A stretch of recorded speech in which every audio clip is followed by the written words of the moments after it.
Hormuz প্রণালী ঘিরে যুক্তরাষ্ট্র ও ইরানের পাল্টাপাল্টি হামলায় মধ্যপ্রাচ্য জুড়ে উত্তেজনা বেড়েই চলেছে। হরমুজ প্রণালীর দিকে অগ্রসর হওয়া 4টি ইরানি ড্রোন ভূপাতিত করেছে যুক্তরাষ্ট্র। তাদের দাবি, সামুদ্রিক হামলা প্রতিরোধ ও আন্তর্জাতিক নৌপথের নিরাপত্তা নিশ্চিত করতেই এই পদক্ষেপ তাদের। পরে গরুক ও কেশম দ্বীপে থাকা নজরদারি রাডার স্থাপনায় হামলা চালায় তারা। জবাবে মধ্যপ্রাচ্যের বিভিন্ন দেশের মার্কিন ঘাঁটি ও সামরিক স্থাপনাগুলোতে লক্ষ্য করে হামলা চালিয়েছে আইআরজিসি। তবে তা প্রতিহত করার দাবি করেছে যুক্তরাষ্ট্র।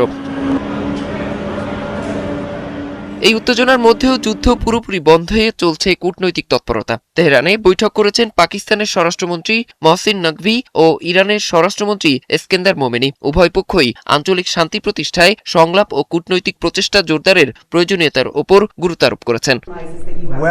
তবে ট্রাম্প বলেছেন, ইরানের নেতারা শক্তিশালী ও অহংকারী হওয়ায় যুদ্ধ বন্ধে চুক্তি হচ্ছে না। ইরানের কাছে চুক্তি ছাড়া কোনো বিকল্প নেই বলেও হুঁশিয়ারি দেন মার্কিন প্রেসিডেন্ট। পাশাপাশি ইরানের হামলায় উপসাগরীয় অঞ্চলে যে ক্ষতি হয়েছে তা পূরণ করতে তেহরানের সম্পদ ব্যবহার করার পরিকল্পনা করা হচ্ছে বলেও জানিয়েছে ট্রাম্প প্রশাসন।